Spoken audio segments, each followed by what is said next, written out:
should be even more successful than they were, because we always attribute time and development, science, to knowledge. But the fact of the matter is, we are falling short. We are falling short because the herbs that Imhotep, Hippocrates, and Galeno used are not the herbs that are being considered today as far as healing is concerned. What is the difference? There's a big difference. Remember what we said on the onset, that we were not prepared for the journey of healing as we thought we were. We were not prepared, because today we find that the herbalists are using comfrey, they are using chamomile, they are using golden seal, peppermint, aloe vera, and many, many, many, many more that are all hybrids. They all are artificial. That is the difference. How could I, Sebi, expect for my brothers and my sisters who practice the art of healing, using herbs where the molecular structure is incomplete because they are artificial, to understand that when the very school that was attended support that position? Oh, it becomes difficult, because now our brothers and sisters, not only in Africa, the United States, the Caribbean, also in Central America, are using hybrid plants.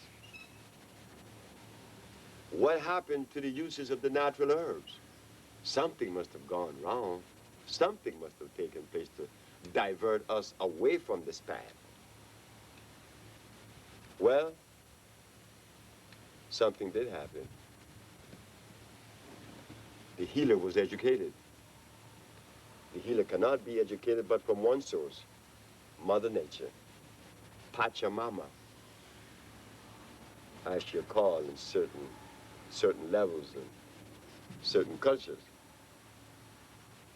Pachamama could only be responsible for educating us in the art of healing, no other entity or philosophy, because all the philosophies have failed.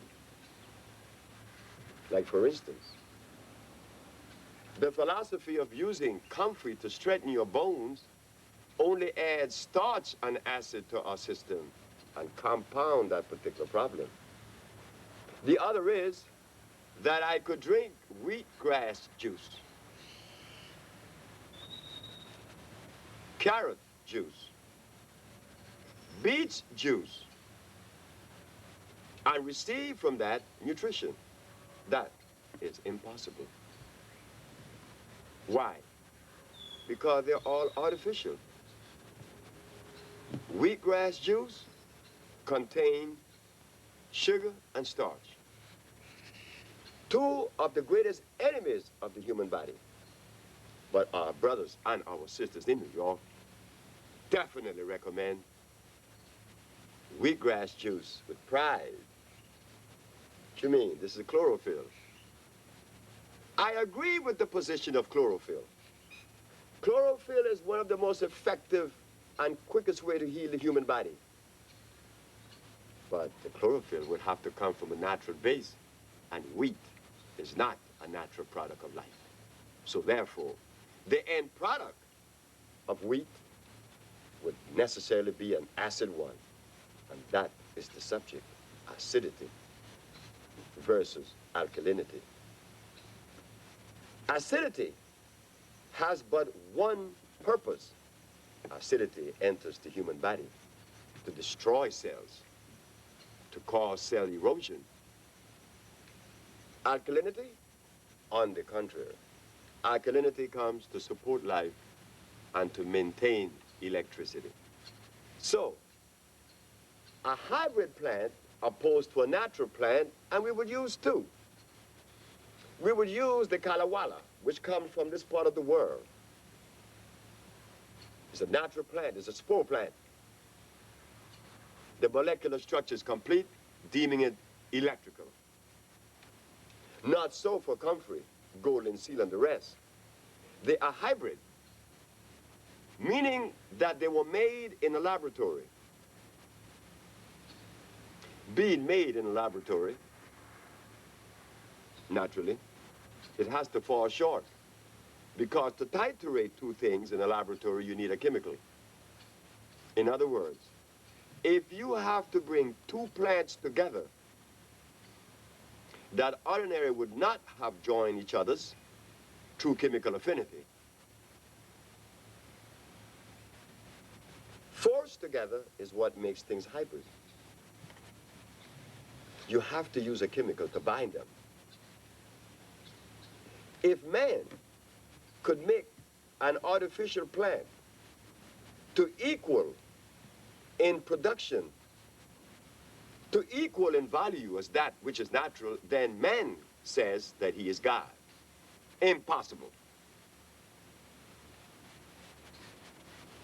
The human body is a natural one. The cells are electrical. The human body shows the ability to move, to produce motion. And there is nothing on the planet that produces motion that is non-electrical. There must be necessarily the presence of electricity. A hybrid plant is non-electrical. Why? Because a man made it. If man could make an electric plant, then he's saying he's God. He could make something to complement the human body. That is impossible. We don't even want to go there. So we see now that the reason why we have failed to complement simply because we were not prepared for the journey. As for myself, I didn't prepare myself for the journey. I was prepared. And why do I say that? Because I had listened and read many books from Ivan Kirkikov, the Russian, Alma Hutchins, the Canadian, to Mr. Christopher, the American, Jethro Kloss, the American, and many, Jeronimo Rodriguez from Brazil. He wrote a book, Las Plantas Curan, Plant Cure. I have read many books, Spanish and English. And out of those books, healing is absent.